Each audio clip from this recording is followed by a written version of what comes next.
ಇನ್ನು ನಾನು ಸತ್ರೆಷ್ಟು ಬಿಟ್ರೆಷ್ಟಲ್ಲ. ಅವ ಹಂಗೆಲ್ಲ ಮಾತಾಡ್ಬೇಡ ಕಣವ.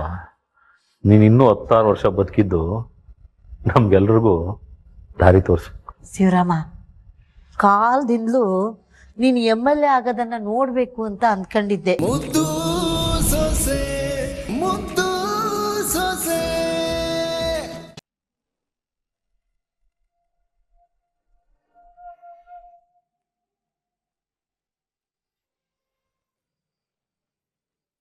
ನಿಮ್ಮಿಬ್ರಿಗೂ ಈಗ ಸಮಾಧಾನ ಆಯ್ತೆ?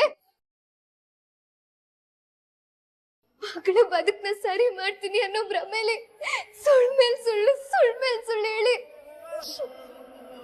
ಮಕ್ಕಳ ಬದುಕೆ ಸರ್ವನಾಶ ಮಾಡ್ಬಿಟ್ರಿ. ಅದ್ರ ಬದಲು ಅವತ್ತು ನೀವು ಸುಮ್ಮನೆ ಇದ್ದಿದ್ರೆ ನೆಮ್ಮದಿಯಾಗಿ ನನ್ನ ಪ್ರಾಣನಾದ್ರೂ ಬಿಟ್ಬಿಡ್ತಿದ್ದೆ. ಆದ್ರೆ ಈಗ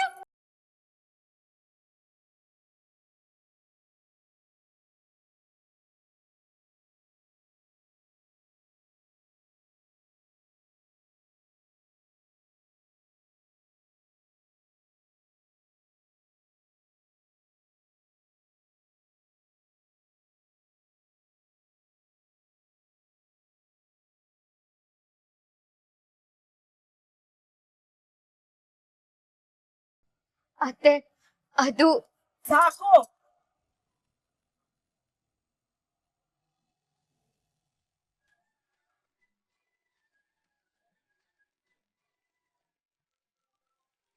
ವೆಂಕಟೇಶ್ ಸರ್, ಯಾರಂತ ನೋಡಿ. ಸರಿ ಸರ್. ಶಿವರಾಮ, ಈಶ್ವರಿ ಹೇಳಿದ ಮಾತಿಗೆ ನಂಗೆ ನಗು ತಡ್ಕೊಳಕ್ಕೆ ಆಗ್ತಿಲ್ಲ ಕಣ್ಲ.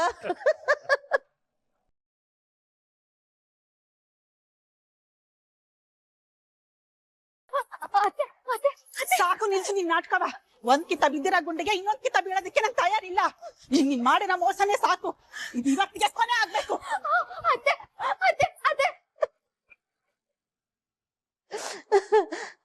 ಹ, ಏನಿದು? ಮಂತ್ರಿ ಸೊಸೆ ಅಂತ ಗೊತ್ತಿದ್ದು ಆ ಸ್ಕ್ಯಾನಿಂಗ್ ಮಾಡಕ್ಕೆ ಈಟೊತ್ತು ತಗೊಂಡ್ರೆ ಅನ್ನಂಗೆ. ಮೋನ, ಡಾಕ್ಟ್ರು ಏನಂದ್ರು? ಮಗ ಹೆಂಗದಂತೆ? ಅಂತಮ್ಮ, ಈಗ ಶುಭ ಸುದ್ದಿ ಬರ್ತದ ನೋಡು.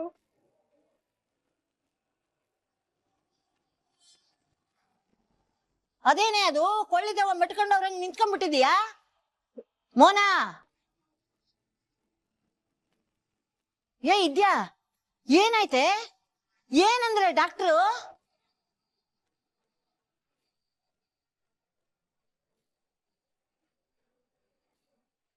ಇವಳು ಹೊಟ್ಟೆಲ್ ಬೆಳಿತಾರ ನಮ್ಮ ಮಟ್ಟಿ ಕುಡಿ ಹೆಂಗೈತೆ ಅಂತ ತಿಳ್ಕೊಳಕ್ಕೆ ಎಲ್ರು ತುದಿಗಾಲಲ್ಲಿ ನಿಂತವ್ರೆ. ನೀನ್ ನೋಡಿದ್ರೆ ಯಾಕಕ್ಕ ಹಿಂಗ್ ಸುಮ್ ನಿಂತಿದ್ದಿ? ಅಕ್ಕ, ಏನಾಯ್ತು ಅಂತ ಹೇಳು. ಮಗಿಗೇನಾದ್ರೂ ತೊಂದ್ರೆ ಆಗಿದ್ದತೆ?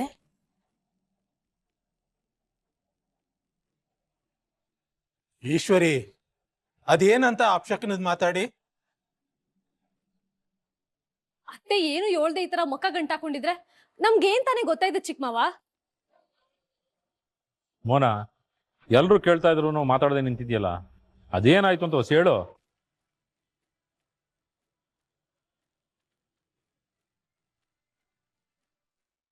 ರೀ, ನಮ್ಗೆಲ್ಲ ದೊಡ್ಡ ಅನ್ಯಾಯ ಆಗೋಗದೆ.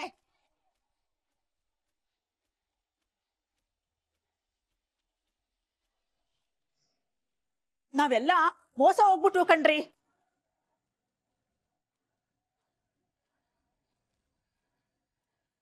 ಅದ್ ಏನಾಗದೆ ಅಂತ ನೆಟ್ಟಿಗೆ ಹೇಳಕ್ಕ. ನಮ್ಮ ವಂಶದ ಕುಡಿ ಬೆಳವಣಿಗೆ ಸರಿ ಇಲ್ಲ ಅಂತ ಏನಾದ್ರೂ ಹೇಳಿದ್ರೆ? ಹೊಟ್ಟೆಲಿ ನಮ್ಮ ವಂಶದ ಕುಡಿ ಬೆಳಿತಿದ್ರೆ ಅಲ್ವೇ ಈಶ್ವರಿ ಮಗು ಬೆಳವಣಿಗೆ ಆಗೋದು.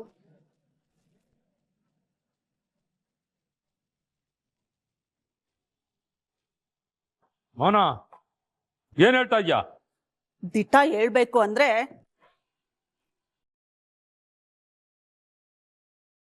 ಇವಳು ಬಸುರಿನೇ ಅಲ್ಲ.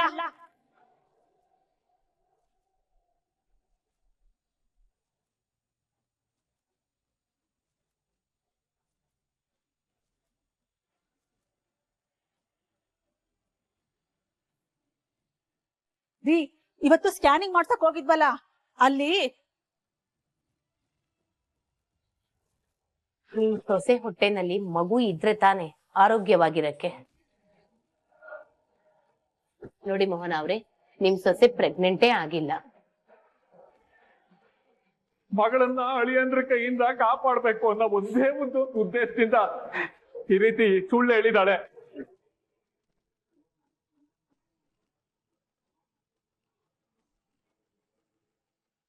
ಈಟ್ ದಿನ ನಾವೆಲ್ರೂ ಆಸೆ ಮಾಡ್ಕೊಂಡಂಗೆ ನಮ್ ವಂಶದ್ ಕುಡಿ ಇವಳು ಹೊಟ್ಟೆಲಿ ಬೆಳೀತಾ ಇಲ್ಲ.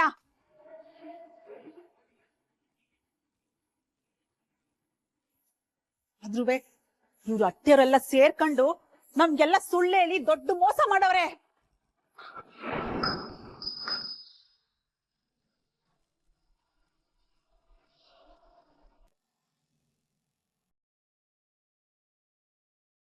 ಇದ್ದಕ್ಕಿದ್ದಂಗೆ ಅತ್ತೆಗೆ ಏನಾಯ್ತು? ಡಾಕ್ಟರ್ ಏನ್ ಹೇಳಿದ್ರು? ಆಯಾಸ ಸುಸ್ತು ಸಂಕಟಕ್ಕೆ ಎದೆ ನೋವು ಕಾಣಿಸ್ಕೊಂಡು ಪ್ರಜ್ಞೆ ತಪ್ಪೋದ್ರು ಅಂತ ಹೇಳಿದ್ರು. ಅಯ್ಯೋ, ಅಂದ್ರೆ ಅಮ್ಮಮ್ಮನ ಪ್ರಾಣಕ್ಕೆ ಏನಾದ್ರೂ ಅಪಾಯ ಅಂತ ಹೇಳಿದ್ರೆ ಮಾವ? ಹುಡ್ತು ಅನ್ನೋ ವಿನಂತಿ, ಏನ್ ಮಾತಾಡ್ತಾ ಇದೀಯಾ? ಅವನ್ನ ಸರಿಯಾದ ಟೈಮ್ಗೆ ಆಸ್ಪತ್ರೆಗೆ ಕರ್ಕೊಂಡು ಹೋಗಿದ್ದಕ್ಕೆ ಏನು ತೊಂದರೆ ಆಗಿಲ್ಲ.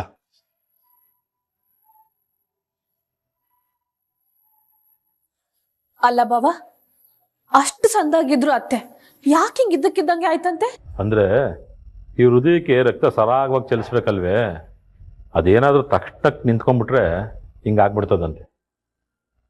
ನಾವು ಸರಿಯಾದ ಟೈಮ್ಗೆ ನಮ್ಮ ಅವ್ವನ ಆಸ್ಪತ್ರೆಗೆ ಕರ್ಕೊಂಡು ಹೋಗದೆ ಇದ್ದಿದ್ರೆ ಅಪಾಯ ಆಗ್ಬಿಡೋದು ಅಂತ ಹೇಳಿದ್ರು.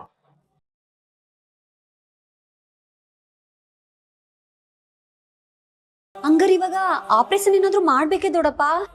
ಅಯ್ಯೋ ಪೆದ್ದುಡ್ಗೆ, ಆಪ್ರೇಷನ್ ಮಾಡಿದ್ದಿದ್ರೆ ನಮ್ಮ ಅವ್ವನ ಇಷ್ಟು ಬೇಗ ಕಳ್ಸ್ಕೊಟ್ಬಿಡೋರೆ. ಸದ್ಯಕ್ಕೆ ಹೊಸ ಚಿಕಿತ್ಸೆ ಮಾಡಿ ಕಳ್ಸವ್ರೆ. ಹೊಸ ಆರಾಮ್ ಮಾಡಿದ್ರೆ ಸರೋಯ್ತದೆ ಅಂತ ಹೇಳೋರೆ. ಇವಾಗ ಔಷಧಿ ಮಾತ್ರೆ ಕೊಟ್ಟವ್ರೆ, ಅದೆಲ್ಲ ಖಾಲಿ ಆದ್ಮೇಲೆ ತಿರ್ಗಾ ಕರ್ಕೊಂಬರಕ್ಕೆ ಹೇಳವ್ರೆ.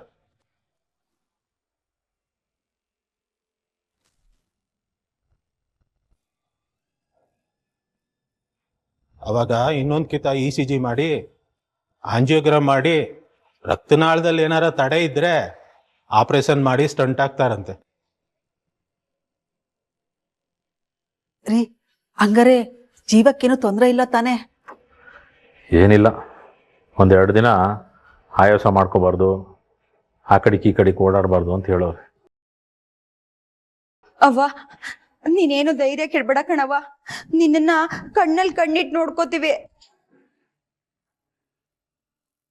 ಅವ್ವ, ನಿನಗೇನಾದ್ರೂ ಆದ್ರೆ ನಾನು ಜೀವಂತವಾಗಿರಕ್ಕಿಲ್ಲವ.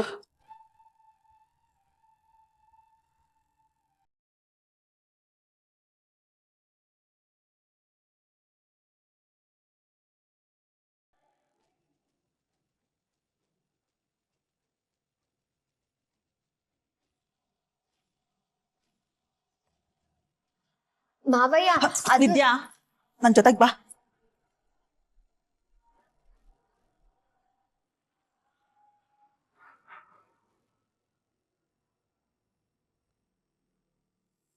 ಬೇಡ,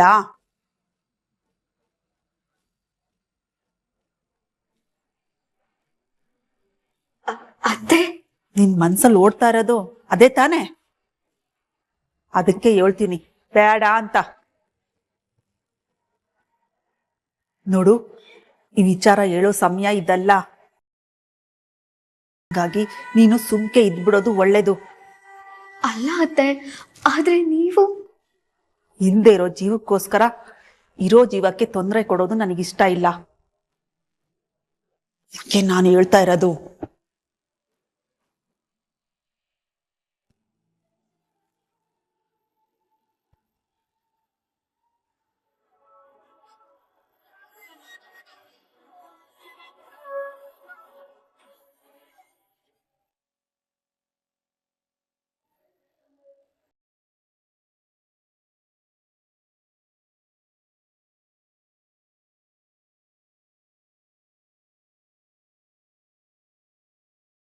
ನಿಧಾನ.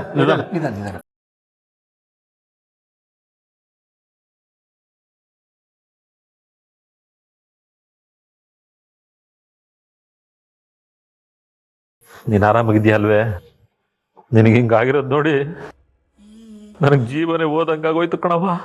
ಅವ್ವ ನೀ ಕುಸ್ತ್ ಬಿದ್ದಿದ್ ನೋಡಿ ಅಡ್ಡಿ ಅವರೆಲ್ಲ ಸಾನೆ ಭಯ ಬಿದ್ದಿದ್ವು. ಇಲ್ಲಿ ನೋಡು ಈಗ್ಲೂ ಎಲ್ರು ಎಷ್ಟ್ ಭಯ ಬಿದ್ದವ್ರೆ. ಅಯ್ಯೋ ಹುಚ್ಚವ್ವ, ಹುಟ್ಟದವರೆಲ್ಲ ಭೂಮಿ ಮೇಲೆ ಗೂಡ್ ಕಟ್ಕೊಂಡು ಇರಕ್ಕಾಗತ್ತೆ? ಎಲ್ರೂ ಒಂದಲ್ಲ ಒಂದಿನ ಹೋಗ್ಲೇಬೇಕಲ್ವೇ? ಏ ಅಮ್ಮಮ್ಮ ಬಿಡ್ತು ಅನ್ನೋ, ಹಂಗೆಲ್ಲ ನೀನ್ ಸುಮ್ಕೆ ಏನನ್ನ ಮಾತಾಡ್ಬೇಡ. ಅಲ್ಲ ಕಂಡ್ಲಭದ್ರ, ನಾನೇನು ಅರೇದು ಹುಡುಗಿನ? ಊರು ಹೋಗುವಂತದೆ, ಕಾಡು ಬಾ ಅಂತದೆ. ಅಂಥದ್ರಲ್ಲಿ ಇನ್ನೇಟು ದಿನ ಇದ್ದೇನೋ ಏನೋ. ಜೀವನದಲ್ಲಿ ಎಲ್ಲ ನೋಡಾಗದೆ, ಮಕ್ಕಳು, ಮೊಮ್ಮಕ್ಕಳು, ಸೊಸೆಯಂದ್ರು ಎಲ್ಲಾನು.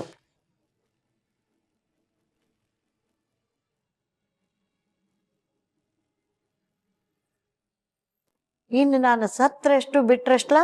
ಅವ್ವ ಹಂಗೆಲ್ಲ ಮಾತಾಡ್ಬೇಡ ಕಣವ್ವ.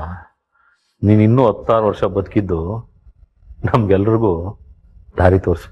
ಶಿವರಾಮ, ಕಾಲದಿಂದಲೂ ನೀನು MLA ಆಗೋದನ್ನ ನೋಡ್ಬೇಕು ಅಂತ ಅಂದ್ಕೊಂಡಿದ್ದೆ. ಆದ್ರೆ ನೀನು ಮಂತ್ರಿಯಾಗಿ ನನ್ನ ಆಸೆನ ಈಡೇರಿಸ್ಬಿಟ್ಟೆ. ಈಗ ನನ್ಗಿರೋದು ಒಂದೇ ಆಸೆ ಕಣ್ಲ, ಅದು ನಮ್ ಭದ್ರನ ಮಗ ನೋಡ್ಬೇಕು ಅನ್ನೋದು.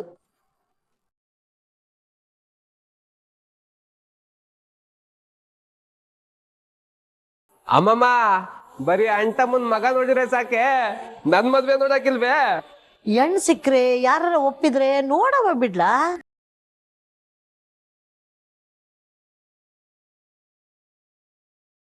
ನನ್ ಭದ್ರನ್ ಮಗಂಗೆ ಎಣ್ಣೆ ತಿಕ್ಕಿ ನೀರೂದಿ ನಮ್ ಇದ್ದಂಗೆ ಬಾಣಂತನ ಮಾಡ್ಬೇಕು ಕಣ್ಲ. ಅದಾದ್ಮೇಲೆನೆ ನಾನ್ ಸಾಯೋದ್ಕನಂತೆ. ಯಾರು ಹೆದರ್ಬೇಡಿ, ಧೈರ್ಯವಾಗಿರಿ. ಲೇ ಮುದಿಗೂಬೆ, ಬರೀ ಅವನ್ ಮಕ್ಕಳನ್ನ ಮಾತ್ರ ನೋಡ್ಬೇಕಾ? ನನ್ ಮೊಮ್ಮಕ್ಕಳನ್ನ ನೋಡೋ ಆಸೆ ನಿನ್ಗಿಲ್ವಾ? ಯಾಕಾದ್ರೂ ಬಂದ ನೀನು ಆಸ್ಪತ್ರೆಯಿಂದ ಅಲ್ಲೇ ನೆಗದ್ ಬಿದ್ದು ಹೋಗ್ಬೇಕಾಗಿತ್ತು. ಅತ್ತೆ ತಕೊಳ್ಳಿ ಬಿಸಿನೀರು.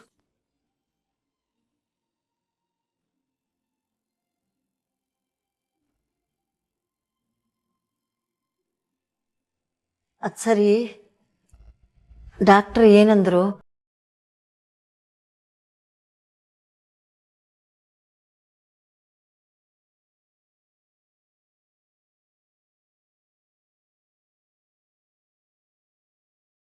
ಈ 3 ಅಡಿ ಗಾಬರಿ ಆಗೋಣೆ. ಅಕ್ಕ ನೋಡಿದ್ರೆ ಮುಖ ಕಿವುಚ್ತಾವ್ರೆ. ಸೈಡಿಗೆ ಕರ್ಕೊಂಡೋಗಿ ಏನೋ ಮಾತಾಡ್ಕೊಂಡ್ ಬಂದ್ರು. ಇಬ್ರು ಸೇರ್ಕೊಂಡು ಏನೋ ನಡೆಸ್ತಾವ್ರಲ್ಲ. ಅಮ್ಮಮ್ಮ ಅದು ಅತ್ತೆ ಮಗು ಸಣ್ಣಗದಂತೆ, ಏನು ತೊಂದ್ರೆ ಇಲ್ಲ ಅಂತ ಹೇಳಿದ್ರು.